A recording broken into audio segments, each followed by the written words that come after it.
breaking down everyday workplace issues and diagnosing the hidden sickness, not just the obvious symptom. Our hosts, James and Kobe. Did we lose a patient? No, that's just my lunch. Hey, thanks for joining us. I'm Kobe, he's James, and let's get started with a question. Are you at risk from the business law of the linchpin?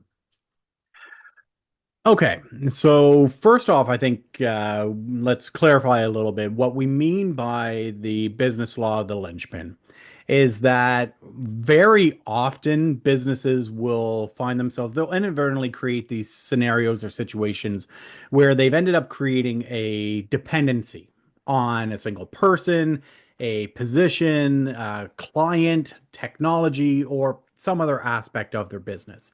And this happens really organically as businesses grow, especially in kind of the key person and key client areas.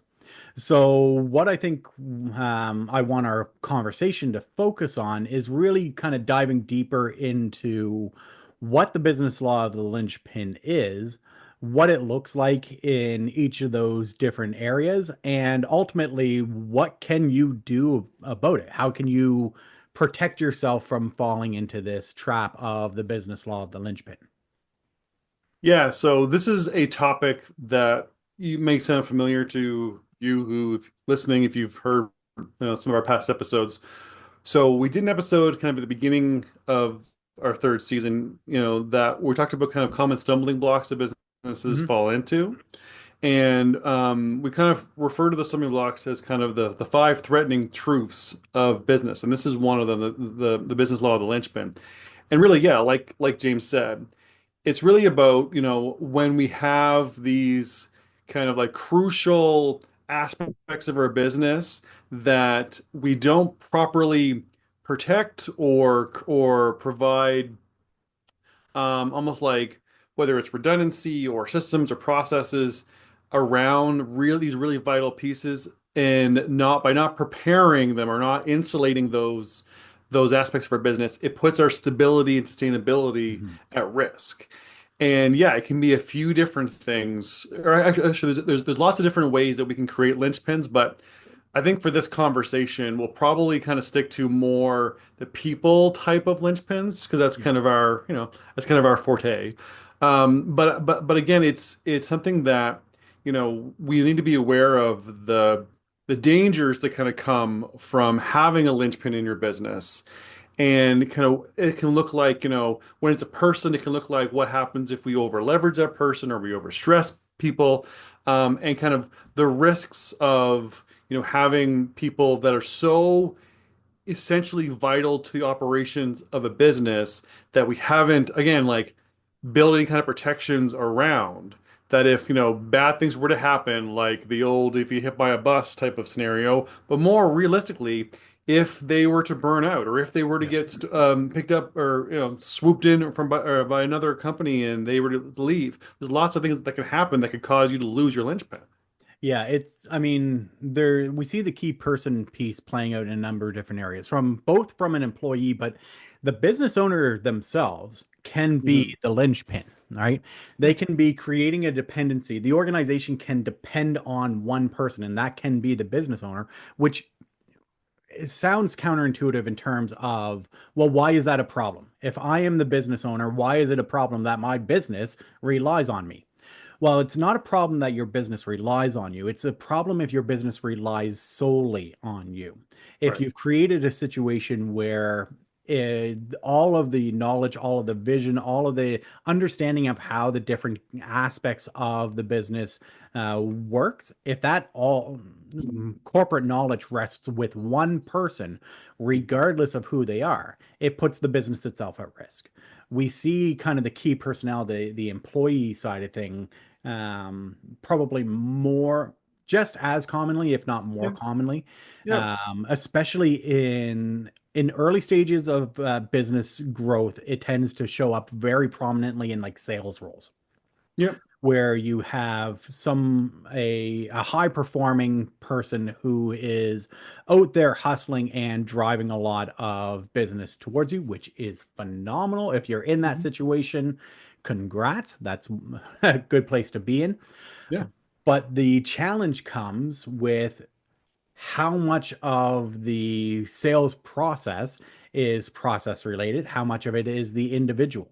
Right. Are the contacts stored in the person's phone, or are you actually implementing proper procedures to ensure that things are stored in a CRM? Yeah. Is it relationship based, and this one person carries all of the key relationships for your entire business? That is a risk. So really, what we want to get at is understanding the business law of the linchpin is really understanding and mitigating risk. It's not that you've done anything inherently wrong, it's No. that it's putting your company in jeopardy if something were to go wrong. Yeah, and that's just it because I mean the idea of kind of like the like going back to kind of the business. Actually, why don't we move in and just start digging into the business owner, business leader as the linchpin scenario, just Yeah, to yeah, so yeah, so the first thing we do want to talk about is what do you do when the leader or the owner, is a linchpin himself. And I mean, I think we should kind of be a little bit clear too that, if your business rests on you because you're a solopreneur or you have a very, very small team and, that's a bit of a different scenario, when you are the business is yeah, okay when you're small. But if you have, like 5, 6, 20, 40, 6, 80 staff and you are the business, that's a much different scenario to be in, yeah. right? So the idea of just the like, if a business were to if something were to happen and you could no longer lead the business, how big of a devastation, crater are you creating Yeah. with that if a scenario? And it doesn't have to necessarily even like it's not even the life-threatening hit by the bus type of thing. Stuff happens in our personal lives that Yeah. can cause us to have to step away from our business for a period of time. Hmm. Is your business able to operate without you? Right. This is also from a valuation standpoint. If you're building your business as something that you, as an asset that you want to be able to sell as part of your retirement strategy, then it can't rely on you anyways. You need to start Yeah. thinking about the processes that you're putting in place to ensure that the business can operate without you yourself Mhm. involved in it. That's the how a business becomes viable for acquisition. But Yeah. even aside from that, like I've seen this happen in situations, especially with chronic entrepreneurs, who they started a business, it's successful. They start a second business, it's successful, and they are constantly creating. It's a wonderful problem to create for yourself. But what ends up happening is oftentimes these companies will end up being interrelated, right? Because it's the same type of skill set, same type of interest. They identify a new market, they create a new company to address that new market, but there's interrelations between the various companies that they have. What the problem is, if only one person, if only the business leader is the only person who actually understands how all of these different aspects work together, that's a substantial risk. Right. If you're relying, anytime the business itself is relying heavily on one person to maintain operations, and you're not relying on process, on tools, on resources, on strategy to keep Mhm. things going, you're potentially putting yourself at risk. Yeah, and you're right. It's important to say that these aren't only, things that you need to be worried about if someone were to be hit by a bus. But I mean, it's the idea there's lots of reasons why a serial entrepreneur who's doing really, really well is in peak of health and isn't, bad luck, doesn't have bad luck to kind of have something catastrophic happen to them, that they may have to step away from their businesses. Well, even We're, if you're incredibly successful in building multiple businesses, wouldn't it be nice to be able to take a vacation?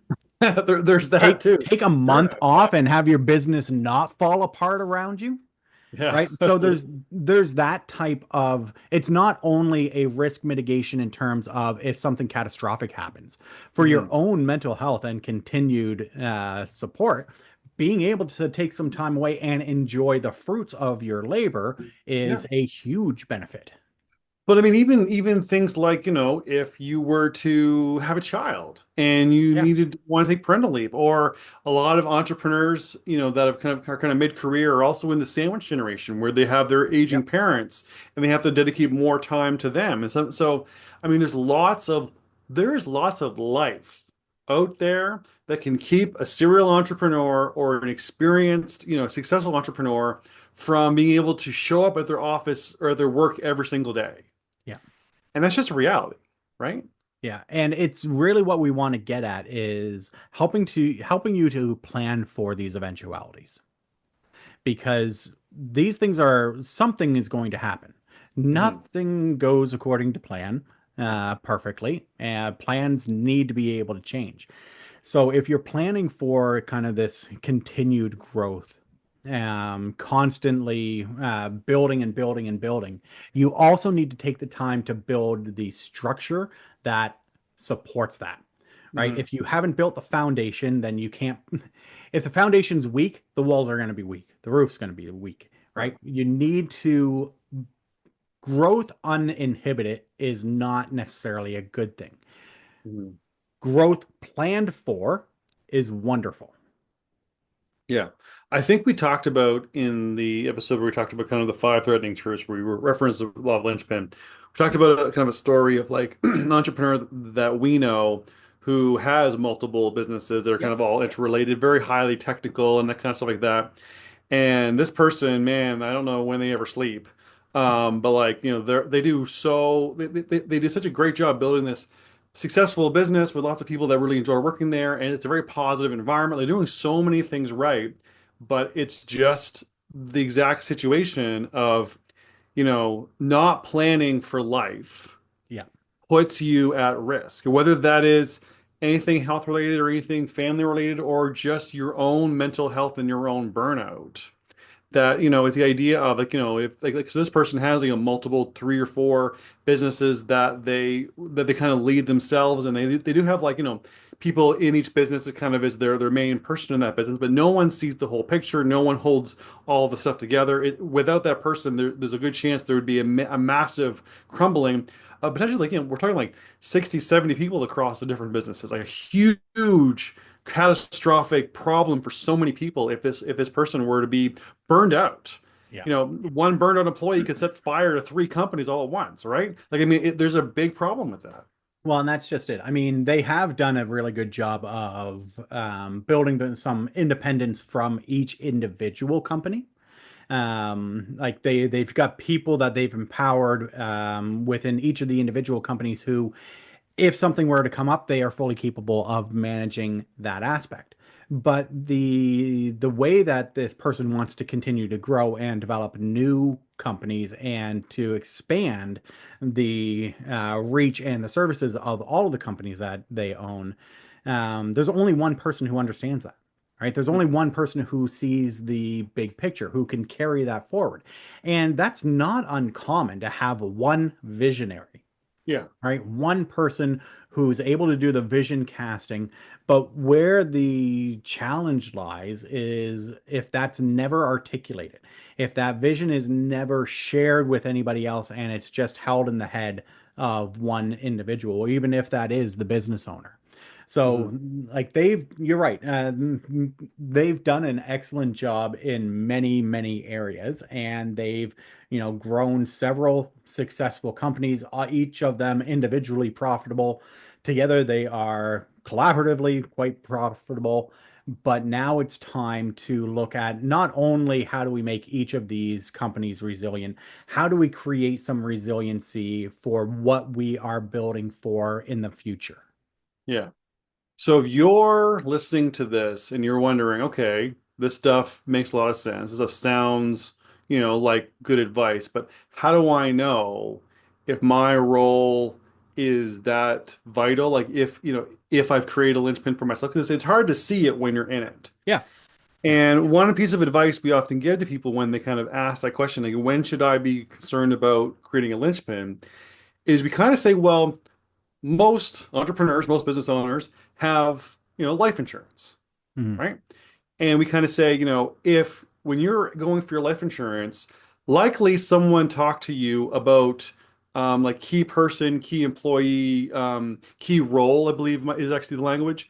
About about that concept in your life insurance, where it's like, you have to identify kind of key roles, so Mhm. that way you know whether you need to increase your life insurance on that one person or whatever it is. If you've had that discussion with someone in the life insurance world, and you're like, yeah, I've identified some key roles or this or that, then you have identified a linchpin in that aspect. Usually it's you as a business owner. But I mean, that's something that there's already a structure in place to identify that key component. So I mean, it's not like we're saying this is a new thing that we've invented. We're saying this is just a different way they talk about the same thing. I And if you've already identified that, then you know who those people probably hopefully are. Yeah, and that's not a bad scenario at all. But I think it can be even easier than that. If Yeah. you feel that you do not have the ability to take time off from your Right. business, Yep. then you've created a linchpin for yourself, either Yep. in your own mind, and that just needs to be sorted out, or legitimately you have taken on so much that the business cannot operate without you there. If you if you own a business and you feel like taking spontaneously going away for a weekend or a week will shut your business down, then you are a linchpin. That's a really good point too. So. Yeah. Yeah, again, I think this is something that most people kind of conceptualize. Yeah. I think we had some really good points and kind of what to look for. And again, we're going to talk about later on, what do you do about it? How do you Yeah. resolve some of these things? But I think it's a pretty good overview of the business leader. Like we said, a very common aspect of this linchpin concept. But let's talk about one that's a little bit less easy to see for the individual business owner, but probably we see it way more than we ever should. And that's when the linchpin is a key staff person. So Yeah. someone who is not in ownership or sometimes not even in management, someone that you've built a business is built on, and there's not really any type of ownership or skin in the game that's holding them in their position. And that's one of the risks that we often go in to try and identify early on to avoid a catastrophic problem from happening and bringing a business down from the inside. Yeah, and we've seen this with prospective clients. We've seen this with clients, Hmm. where and the one that always springs to mind is the salesperson, Hmm. where a generational business. I think that it's third generation, um, hit some really big growth milestones. Like ended up within over the past kind of 6 months before we were meeting with them, ended up almost doubling their monthly recurring revenue, which huge boost, more sales than they've ever had before, led to huge growth opportunities for them, and really rested on the success of one role. A salesperson who was a phenomenal relationship builder. They were able to they met people well. They were crushing it in their role. They were highly effective. They were very personable. Clients loved dealing with them. They were a unicorn, right? They're the type of person that you hope and pray you end up bringing into your business because they are a game changer. Yeah, But what the company was not prepared for was the challenges that come with that growth. And how do we turn a unicorn into something repeatable, right. right? How do we take what this bottled magic that this person has and create processes from that? How do Hmm. we ensure that if this person leaves, we don't lose all of those relationships, all of those clients, all of that increased revenue that is allowing us to do all the things now that we've wanted to do for the last decade? Yeah. right? So we've seen this specifically in that case, and that's the one that always springs to mind because they had such a huge and tangible impact on the growth of the business in a very short period of time. And everybody was celebrating, which yeah, absolutely. You want to be celebrating that person, their accomplishments, and what it means for the business. But Yeah. you also have to recognize the inherent risk. Well, and that was what is when they were telling us how excited, how great news this was, and how big it was going to be, and they were just so excited for all this stuff. They were a little put off by our kind of subdued like concern Yeah. because we're like, yeah, that is great. You should be very proud of yourself. You should be very, very encouraging. But let's not lose sight of how you got there and how if you want to stay there, you need to put some stuff into actions now. Because I mean, this salesperson held all the relationships. Yeah. Her phone was where all the contact information lived. Like they didn't have a CRM or anything like that. It all lived on her, like on her device. Yeah. Like I mean, like we said, like like you realize that your entire cash flow, your future sales, like all your stability kind of lives and dies with her ability to show up here every day or want to stay here Yeah. or want to stay in this role. That's the other thing too, is that when our high performers are, even if we treat our high performers well, and we'll get to what happens when we don't, but when we treat our high performers well and we, acknowledge them and everything like that, sometimes they're not as motivated to stay in the role that made them success. They are, we're all kind of conditioned to kind of climb the Yeah. corporate ladder, right? Highly ambitious people are highly ambitious. Yeah. So it's a matter of kind of saying, okay, great. Do if she wants to get promoted because she's earned it, Yeah. what do you do? Right? So, do you have a plan for how to, like you say, recreate that bottled magic for her to lead others to do it? Because, I mean, Yeah. just because she was a killer salesperson does not mean she can manage other people to become killer salespeople Oh, yeah. on her own with no help and no The support. ability to do something does not guarantee that you can teach others how to do it. Just look at virtually any university professor. Not that I'm still bitter 25 years later, No, no, not that at all. Jeez. but no, you're right because there's a number of things at play with the key person. All right. Hmm. One, celebrate that person's success and do everything you can to hold on to them because they are gold. Hmm. But you need to prepare for the eventuality that either their career aspirations may change, their family situation may change. There could be 100 external factors that could cause them to maybe move or change Hmm. their expectations. Yeah. They really good people who are really good at their job also tend to get poached, right? Yep. They may end up with, because of the success that they've had, they may end up getting really enticing offers to help continue to grow their career, right? It's not taking anything away from the incredible work that the individual has done. They Hmm. need to be supported, they need to be Yep. celebrated, they need to be compensated, and they need to be shown that they are valued and that you value them for who they are and what they bring to the table. Yeah. But that does not negate the fact that you still have a responsibility to the business to mitigate risks. And Hmm. that person being a linchpin is a risk. Yeah. Exactly. So it's one of those things where, like, when someone, like, this is why we kind of go into the organization and we're like, wow, this thing that you're really excited about is also a huge risk. And it's something that you just kind of need to, like, take a step back and kind of see the reality of it. But again, that's probably like the best case scenario Yes. of Yep. happens. But we've got another example of the kind of the opposite end. So there was a company that we worked with a number of years ago, and they were a fairly successful company, and they were a decent size and everything like that, decent impact on kind of their region, and they had this long-serving employee, Yeah. and like this long-serving employee was kind of who you thought of when you thought of this organization, and like this business, and it was like it wasn't anyone else. It was almost like, oh, if this They one were the one person. involved in the community. They were the Yeah. one out like building relationships. They were, I mean, the business apart from them was largely internal operations. They were really the there were a couple other people, but they were the primary person out there being the face of the business in the community. Yeah. And what this person was able to do is they were able to generate a lot of cool partnerships and a lot of interest and a lot of new growth opportunities.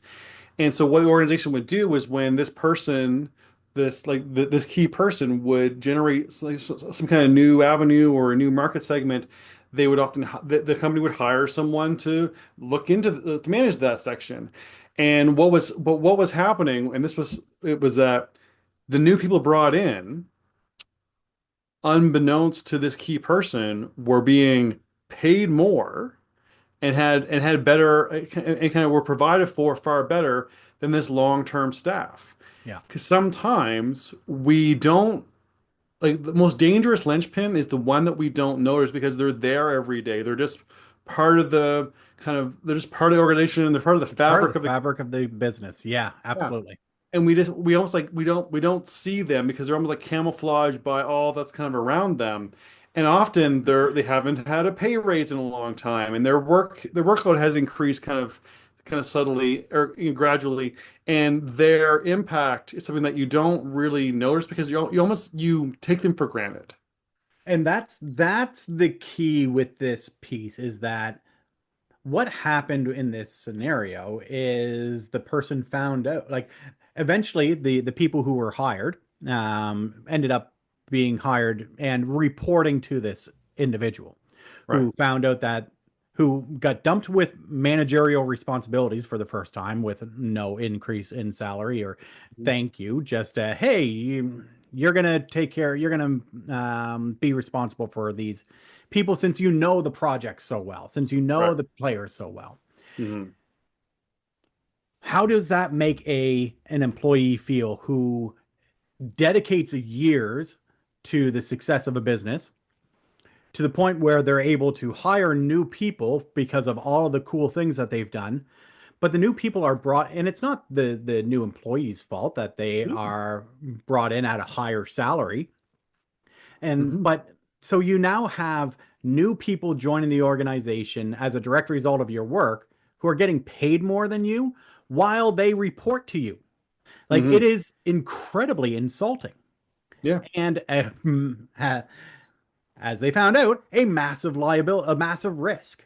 Yeah, absolutely. Because the thing was is that, again, when this kind of all kind of came to light that there was kind of like, they had been put into a managerial position without being promoted to a managerial position. Yeah. And the other managers who had to step forward to them were making close to twice as much as they were. And this kind of all kind of came to light because the person was they were such a grinder, they were such a hard worker, and they truly believed in the mission of the organization and all the stuff that the organization was to do, and they loved the work. But it kind of like dawned on them, like, wow, like, this is kind of where they're at. And they kind of realized that, that when, new customers or partners or vendors or when anybody wanted something from the company, they came to this person first. They Yeah. were like the main contact person, they were to in the eyes of the community at abroad, they were the essential component to the They were the business. business. They were the business, even though they weren't owners, they weren't anything like that. They just been around for a long time. And so this was an event management company. And the thing is that, like the reputation was anyone can help plan events. Anyone can do with those kinds of events. Anyone has the tools, the tents, whatever it is. But the reason why you went to this specific company was because for this person. Yep. But this person was overworked. They were underpaid. And they had the entire organization Underappreciated. underappreciated. They had the entire organization resting on their shoulders.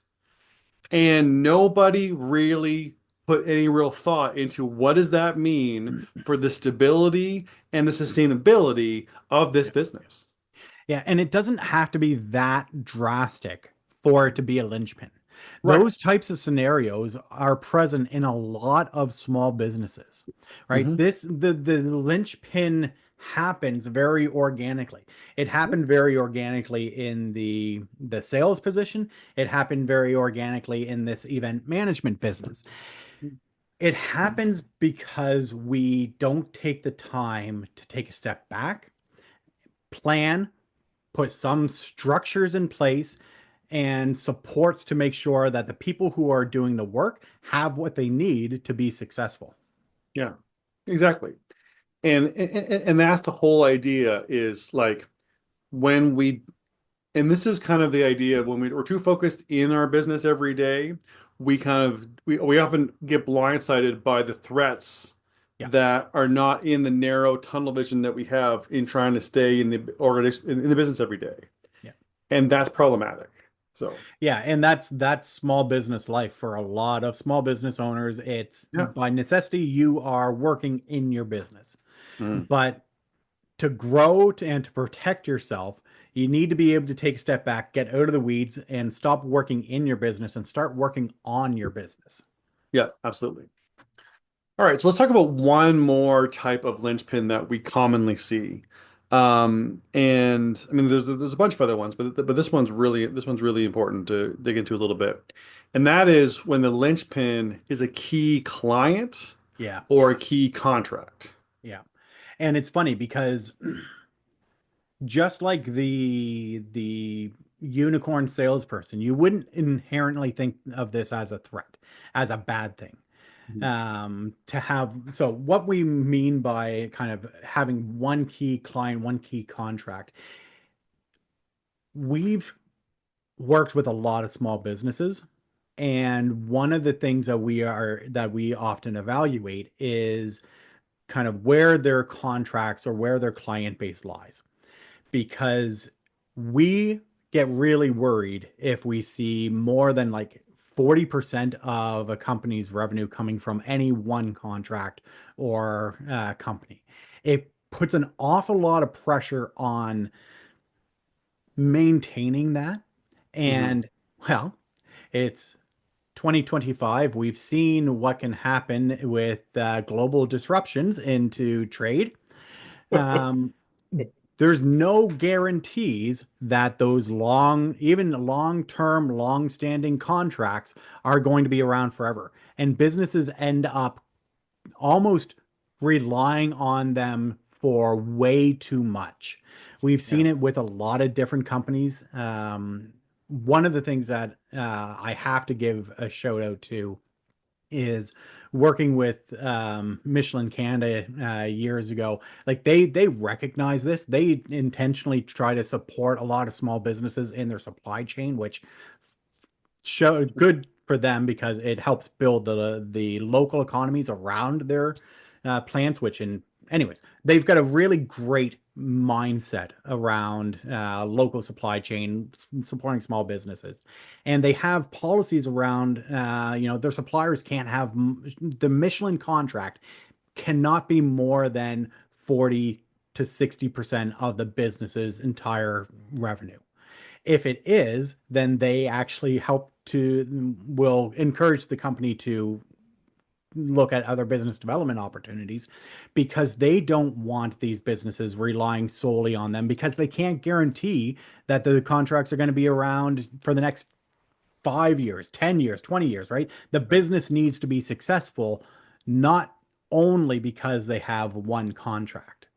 Mhm. But it's a very common place to be for a lot of solopreneurs, especially, Yeah. and a lot of small businesses to, you get into somebody like working with Michelin, or you get a big government contract Yeah. that can set you up as a small business. That can be a game changer for you for the next however many years that contract's in place.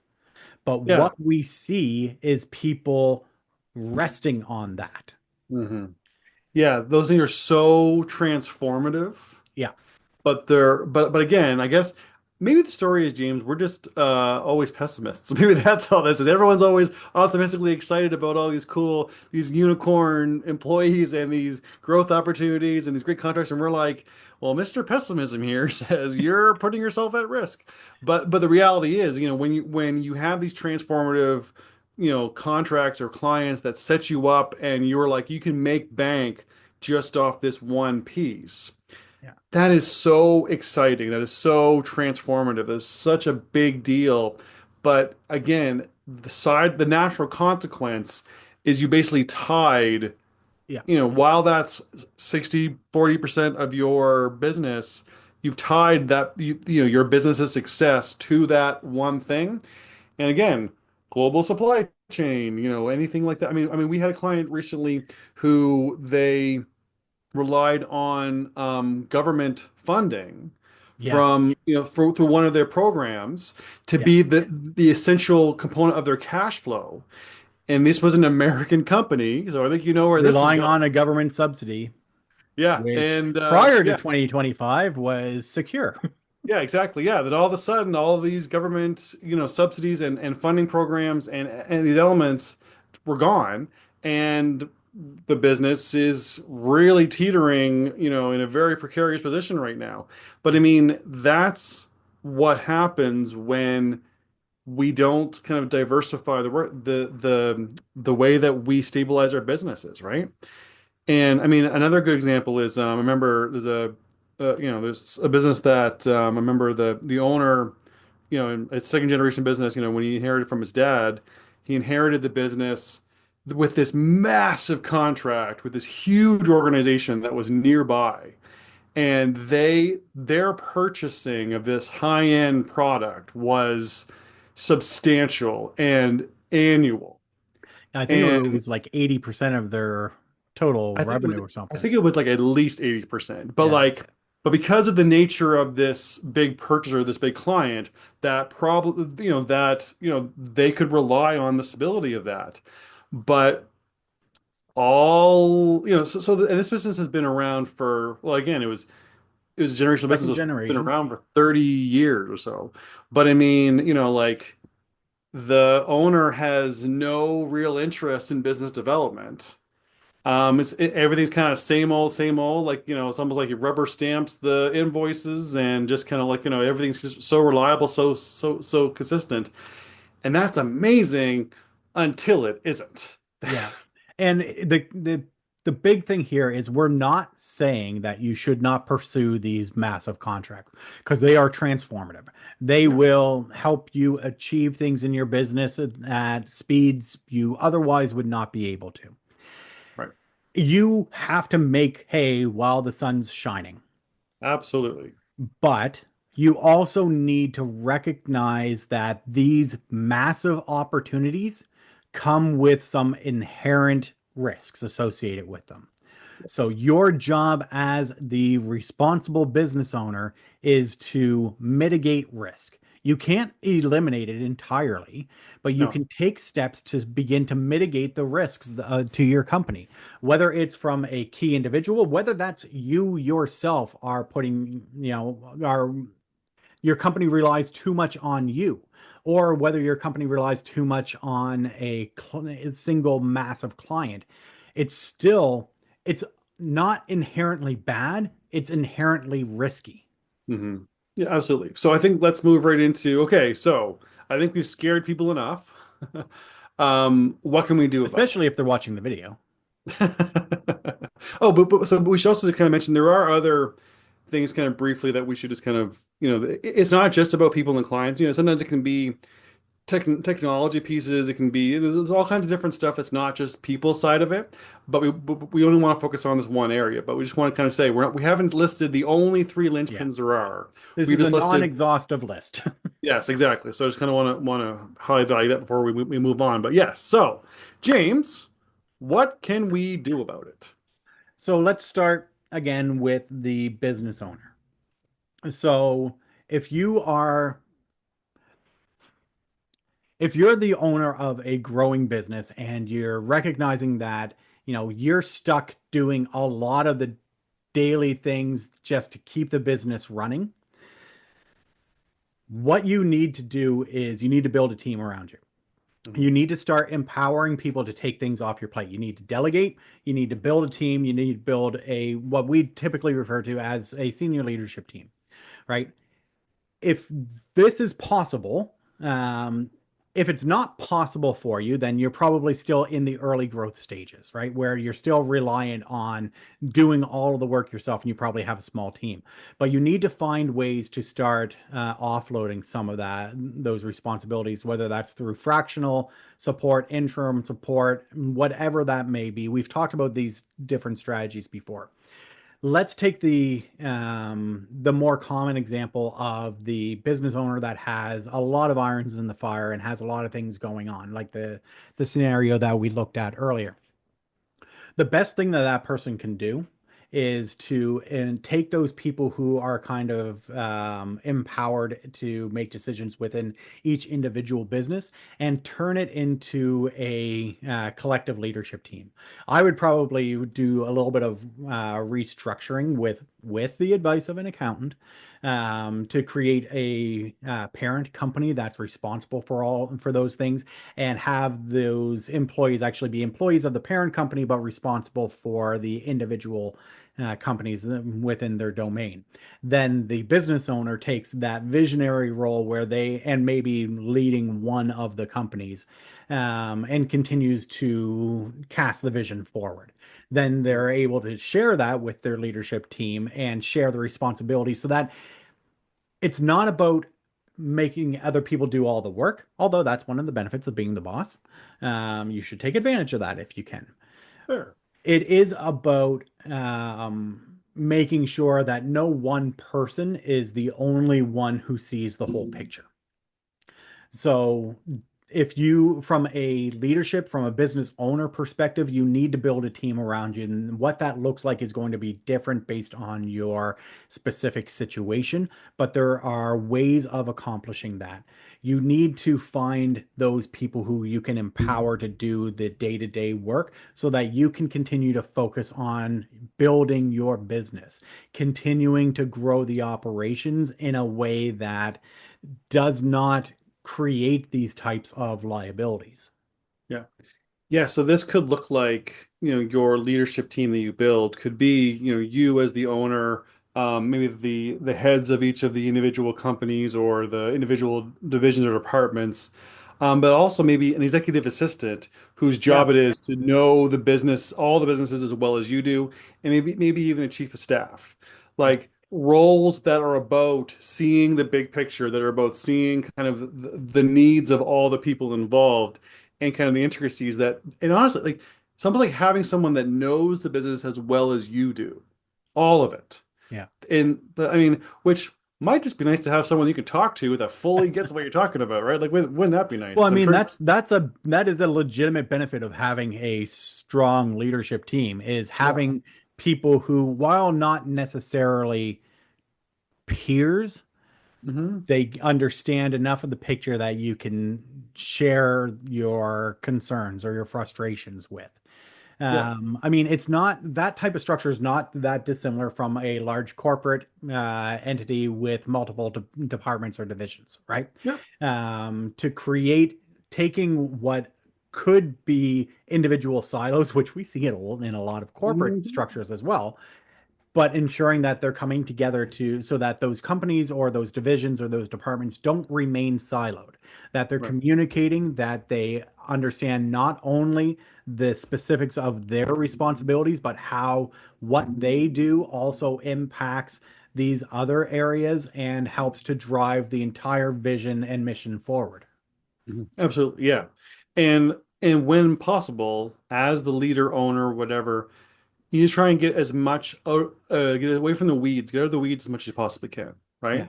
Because I mean, again, you're if you hit that point, you need to stop being like a working employee, or at least limiting your daily work in the business and kind of being there working on the business, seeing the bigger picture.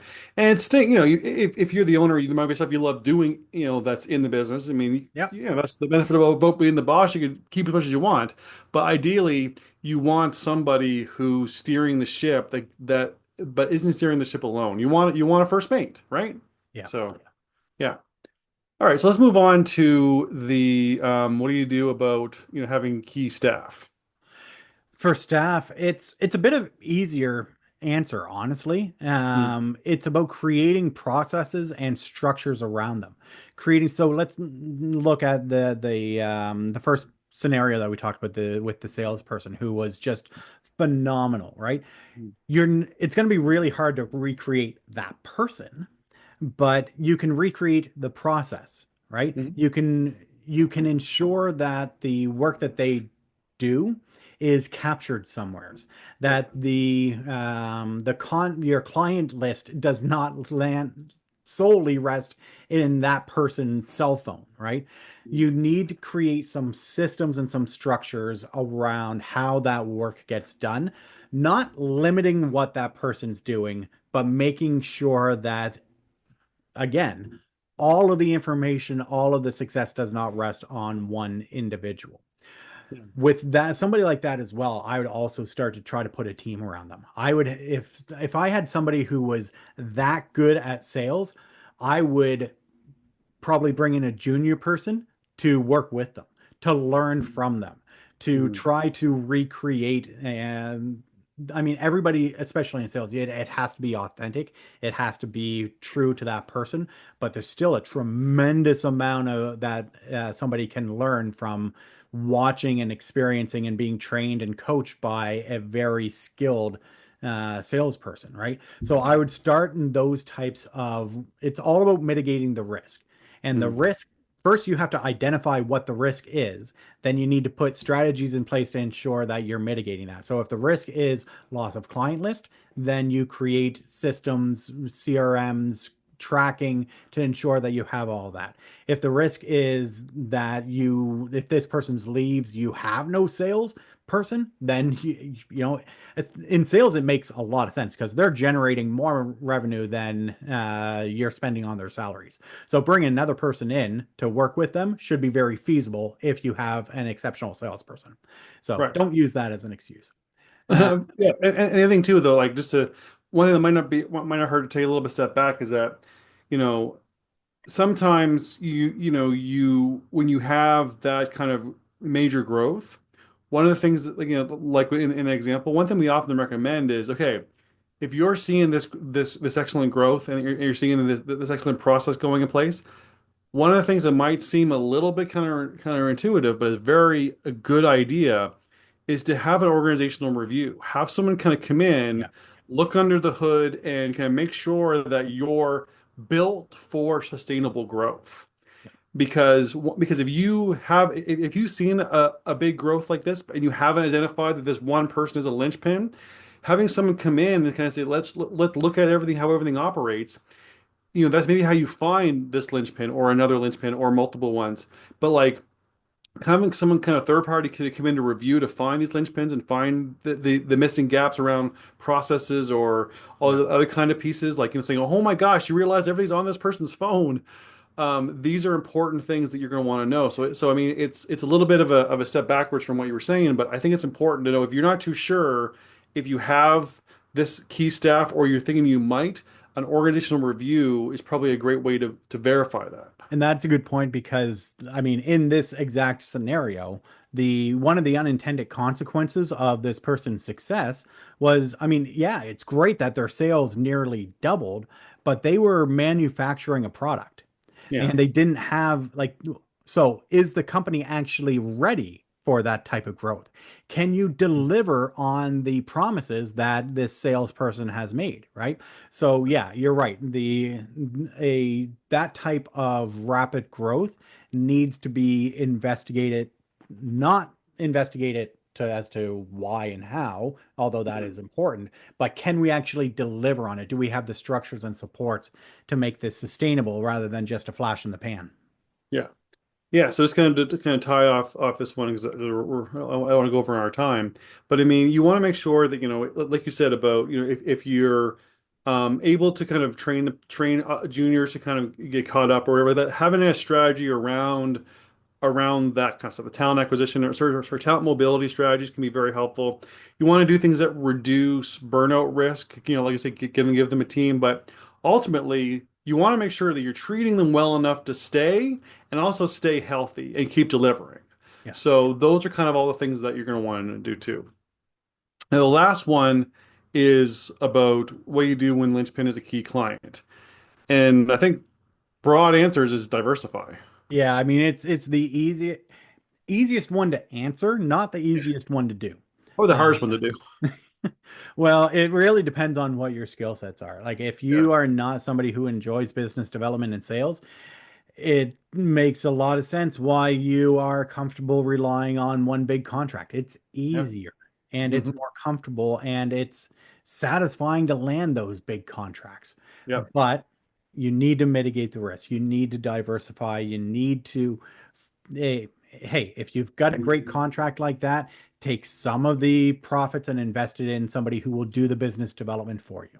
Yeah, absolutely. Because I mean, what you want to really do is you don't want to reduce the amount of money you're bringing in No, by limiting your contracts. You want to never. reduce the proportion or the percentages of your profit, of your cash flow, of your revenue that is based on that single contract. So Yeah. if you bring in a contract that's all of a sudden 80% of your overall revenue, you're going to want to reinvest that money back in so that way you're making more money in other areas that at the end of the day, it's actually going to only be 50% or Yeah. 40%. So you're making a lot more money by reinvesting and then you're not relying on that one contract. And that's pretty much going to be the best way to do that. Yeah. Diversify, business development, Reinvest. reinvest, Mhm. structured growth. Yeah, absolutely. Okay, so I think I'll just jump into a quick summary. Anything else you want to add? No, I think I'm good. All right, Didn't even get too ranty this time. that's surprising. Yeah. So the question was, are you at risk from the business law of the linchpin? So how we define the business law of the linchpin is the dependency the businesses create on a single person or position for stability and growth that puts the business's sustainability at risk. And this can look like a few different things. It can look like what happens when the business leader is a linchpin and that the owner founder is is so integral to the organization that the organization can't survive if they were to take a vacation or if they were had to take a leave of absence or anything like that. And it can be a major problem when you look at things like burnout risk. Because again, one burned out employee being that leader could be what sets the entire company on fire. What happens when it's a key staff? So these could be like sales managers or kind of like account managers or any type of like vital role to the organization as far as being able to kind of stabilize the revenue or anything like that. There are people in our organizations that we rely on, and sometimes the better the employee is, the bigger impact they have, the bigger of a risk it creates. So identifying those can be very vital. Or it could be when the linchpin is a key client. When you have a company or sorry, you have a contract or you have a client that is such a large portion of your revenue that if they were to drop you as a customer, then it would be the end of your business. These types of things are problems that come up when we have success. And it's something that we need to realize that there's a cause and effect of a successful company and successful, people and successful, customer acquisition models that we have to be able to understand both sides of it. So what we can do about it is we can start to build a team around us, empower our employees, make sure that we're able to put systems and processes into place and diversify our the way that we gather customers and the way that we do our businesses. There's lots of great strategies that can be done, but sometimes it might take a third party to actually see the picture, especially if you're so focused on working in the business that you forget about what the realities of what happens if you don't work on the business. All right. Yeah. So that does it for us. For a full archive of the podcast and access to the video version hosted on our YouTube channel, visit roman3.ca/podcast. Thanks for joining us. For more information on topics like these, don't forget to visit us at roman3.ca. Side effects of this podcast may include improved retention, high productivity, increased market share, employees breaking out in spontaneous dance, dry mouth, aversion to the sound of James's voice, desire to find a better podcast.